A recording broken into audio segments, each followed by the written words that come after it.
everyone, Helen here. Thank you ever so much for joining me on my Mousiemakes podcast. In case you haven't met him before, this is Mousie. This is Mousie came about because I made a little website for a Mousiemakes website, and I drew a picture, and so I drew a little mouse at the top, and then I thought, oh, that would be really nice to make a Mousie. So this is the only pattern I've ever designed, which is on my website, free pattern. Yeah, so he came about from a little drawing that I did, and I try and have him sitting somewhere in view when I'm chatting to you. Anyway, this is my place on YouTube where I just like to show you all the things that I've been making and doing. So thank you for coming along. First of all, a thank you to any of you who've made comments on my podcasts. It is so lovely when you do that. I mean, don't worry if you haven't either, that's completely fine. But it is really nice to hear your thoughts on which things you've enjoyed seeing. And I think one of the things that comes over quite often is that people like a variety of things, and so that's good. I'll keep doing that, hopefully. And one comment last week, I think by Tracy, who wondered if I might put the names of the piano pieces that I play in the description box. So I'm definitely going to try and remember to do that. And if I ever don't do it now, you please just remind me. But I'm going to try and remember when I write the stuff for the description box to put in the names of pieces. So I have actually done that for last week's and for I think a couple of episodes before that, in case you want to know what any of the piano pieces were. Okay, so that's that. So today I've just had such a good week. I have had a very productive and satisfying week finishing projects. I've finished so many things this week, and I know they're mostly small things, but you know, they're still finished, and I'm feeling quite pleased with myself. So the first thing that I'm going to show you is the shawl that I was knitting for the Across the Pond shawl cal. And oops, here it is, although I'll show you better in photos. So I have to say I didn't particularly enjoy knitting it. I think, although it is nice to have a fairly mindless thing on the go, you know, that's nice and easy and relaxing. I don't know why I didn't really enjoy knitting that so much. It might just be that I've seen so many other shawls, you know, on Instagram and things that are so pretty, lacy or colour work, that mine just felt rather plain. And it's fine. It's a great pattern for a beginner shawl knitter. So that's really nice. And obviously with it being just a very plain pattern, it shows off the yarn that I used. All these nice shades of purpley pinky colours, and that's Drops Big Delight that I used, Aran weight. Yeah, so that's okay. I'm really happy that it's finished. Mostly I'm just happy that I joined in with something and I've got something finished, so that's really good. And I definitely feel inspired to make more shawls and ones with a little bit more of an interesting pattern to follow. So that's good. So that's the shawl. So next onto the 6 makes challenge that I've been doing. So along with a few other podcasters, we chose, back in June I think it was, we chose 6 things that we really wanted to get made this year. And when I spoke to you last week, I'd finished 4 out of the 6. So the 4 that I'd finished were the dandelion embroidery in the wooden hoop, which was a kit that I'd had, and so that's good, that was finished. And I made a pair of socks from some sock yarn that I really wanted to use. I mean, I have got sock yarn in my stash, but that just sits there for ages waiting for the right moment. But I particularly wanted to use this sock yarn, so I got those finished. I finished, oh yes, the pincushion, the patchwork pincushion, which actually turned out to be 3 pincushions because I loved making them so much and I thought they would make nice presents. And finally, the new short sleeve jumper that I showed you last week, which I'm so pleased with. Which hasn't been worn yet because it's not cool enough, but very pleased with that. So that only left me with 2 things to finish, and I've got those finished this week. So first of all, the Catching Butterflies mitts, fingerless gloves. And the thing that prompted me to actually make these was that when I was showing you a few weeks ago the top shelf of my craft room books, there was a book there called Woodland Knits, which I have never knitted anything from. And the thing that caught my eye first in there were these Catching Butterflies mitts. and I am so pleased with them. Now, this is not my first attempt, because I did actually, if you remember, if you've seen it, I started using some blue yarn, some John Arbon Devonia 4-ply. But I hadn't swatched, and it turned out that the gloves were just going to be far too small, too tight. So I abandoned that. Oh, I did try going up a needle size, but that still didn't really work. And then I decided to change to a different yarn, and I found this 100% baby alpaca yarn, which is so soft. It's really lovely, and I am very happy with them now. I can't remember the colourway, but I'll put it in the description box anyway, as long as I've still got the label. So I'm really, really pleased with those. I like the fact that you sewed a little butterfly onto the palm of the hand, but I also like the little simple cable pattern, which is meant to represent butterflies as well. So that's really lovely. And then the final one of my 6 makes is the Woodland wreath here. And this was crocheted. I crocheted all of the little items. So I made beech leaves and oak leaves, acorns, some toadstools, and a teeny tiny little mouse there. And so I bought a wooden hoop to attach the things to, and I wrapped it with some strips of wadding, and then wrapped around some strips of felt, which I just secured in place with a few stitches.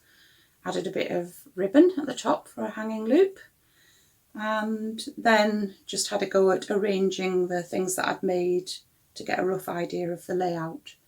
And and then I used my hot glue gun to fix everything in place.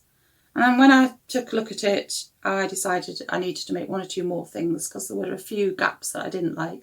I'm trying to keep it fairly minimalist, because I'm trying to keep the weight down as much as possible, because I've got to post it abroad.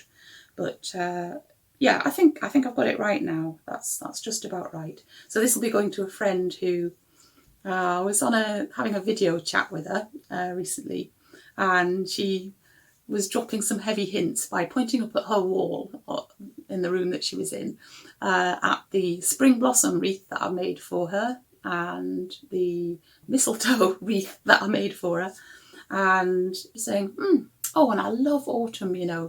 So heavy hints there, so I know she's going to really love this. So very pleased with that, and very pleased that I've finished this 6 makes challenge, so that's really great.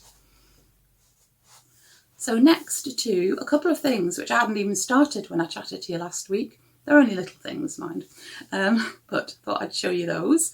And the first is a pair of hand warmers, crocheted hand warmers, and these were designed by a lovely lady, Ali, who has Little Drops of Wonderful podcast. And I didn't actually see them first of all on her YouTube channel. I was watching Sarah, lovely Sarah from the Yarn Mugs podcast, and if you like somebody talking really nice and gently to you, she's the perfect person to go and listen to. Anyway, so she'd made some and I thought, oh, those are really nice. And she was saying how good the video was. So I decided to give it a try. And I've never tried making something just from a video tutorial before. I always have a written pattern. And it was really excellent. I can highly recommend it. I was learning some new things, apart from learning to just do something from a video tutorial. I had never done front post, back post rib before, so thank you, Darlie. I've learned a new stitch there, which is really effective. It's really lovely. And they fit just perfectly. They're really, really nice. One of the things that was helpful on the video tutorial was the fact that there's lots and lots of timestamps below. So if you need to go back to any bit, if you're taking a round out, like I had to do a few times, then it's easy to go back to just the point that you need. So that is really, really helpful. So I will leave a link to that video in the description box because I can really recommend it. And the only thing that I've noticed since finishing and taking photos and trying them on is that actually I've obviously missed a row out of the second mitt that I made. So you can see those are lined up at the bottom, but they do not line up at the top. So I think I've just missed one round out. So I'm going to have to take out that rib at the top and do an extra round of the granny stitch pattern. And yeah, so never mind. And the other very little project that I have been doing since last week was to make a granny square.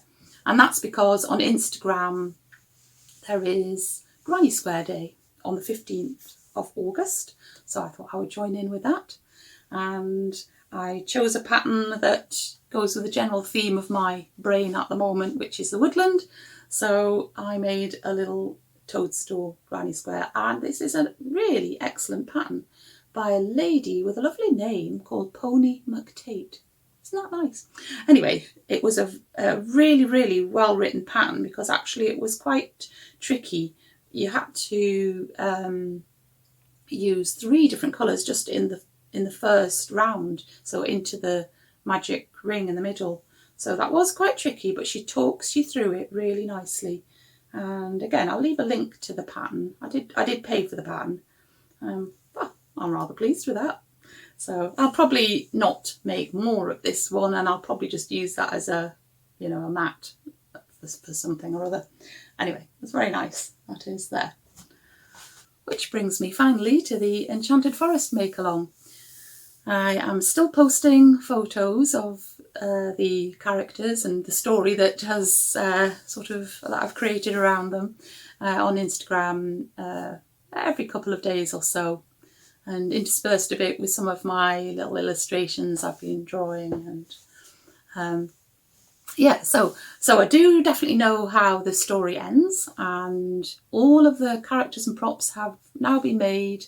Although I haven't finished taking photos, I haven't done the final few photos of the story. Need 1 or 2 more sunny days, I think, for the garden to dry out a bit. Although it was quite funny actually when I was first taking the photos. When was it? In June or May even? Can't remember when I started it.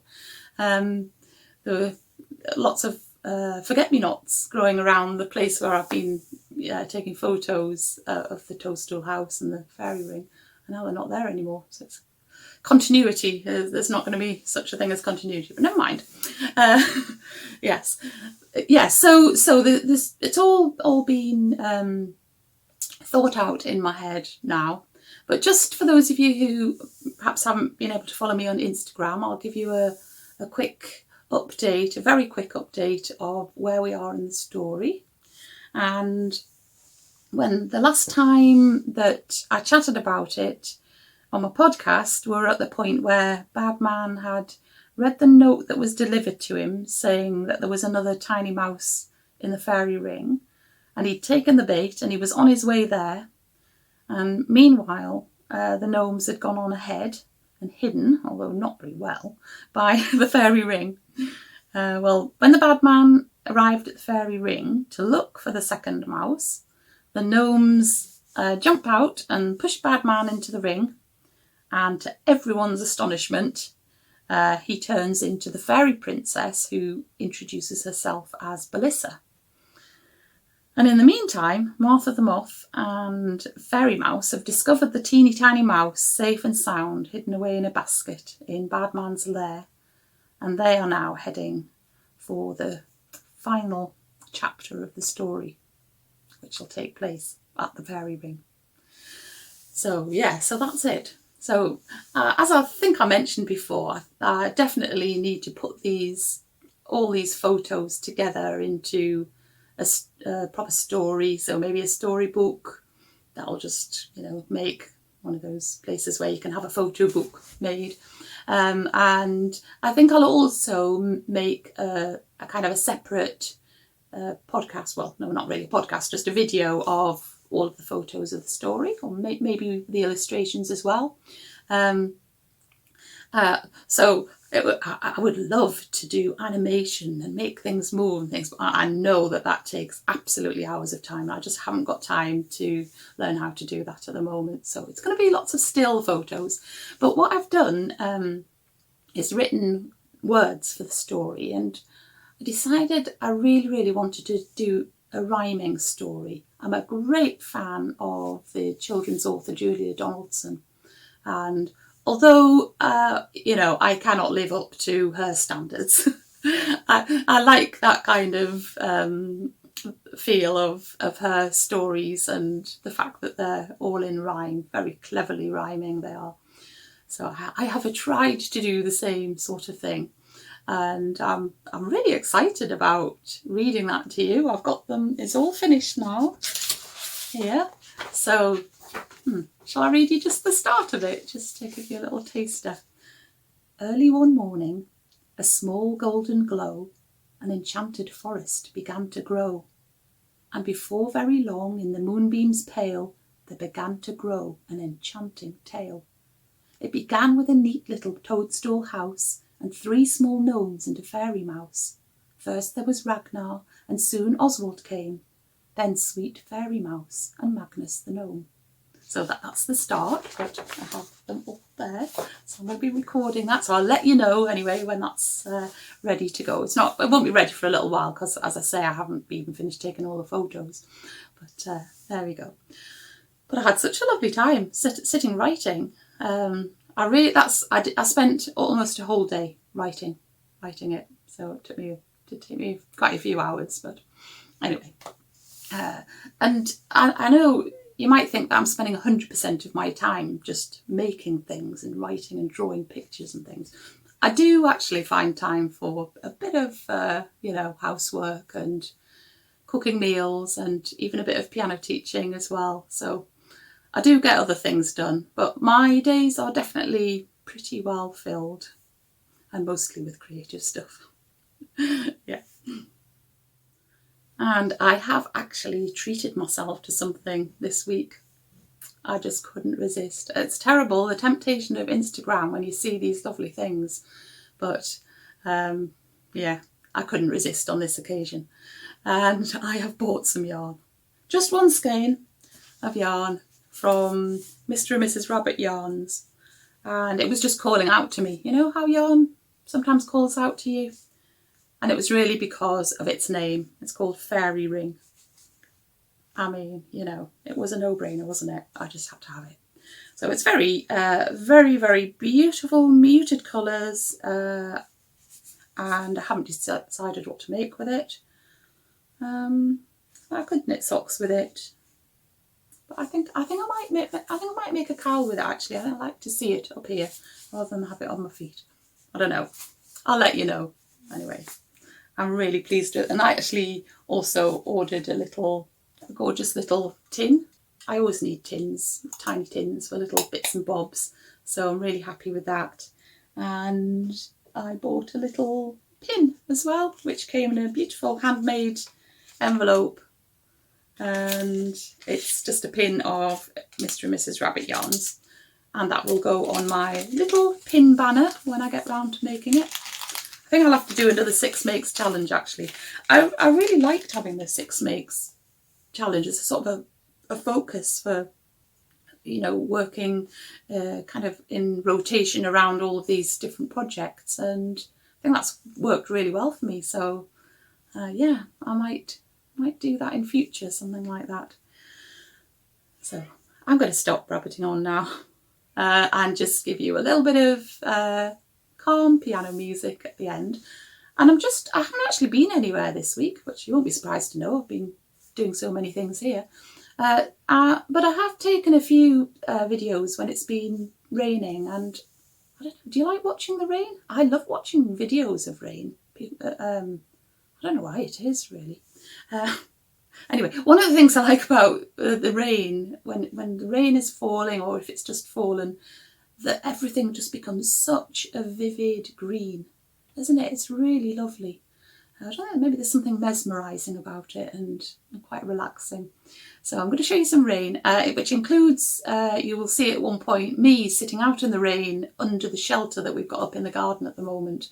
Because it's warm enough to sit out, but, you know, when it's a bit showery, you don't want to have to keep rushing in and out. So you'll see me out there as well. I have my bullet journal out there. So I haven't updated you on my bullet journal for a while, so I might have to do that soon, won't I? Anyway, so here we are, some lovely rain with relaxing piano.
Right then, I think I'd better go now, and I will see you again very soon. But thanks very much for spending your time with me today.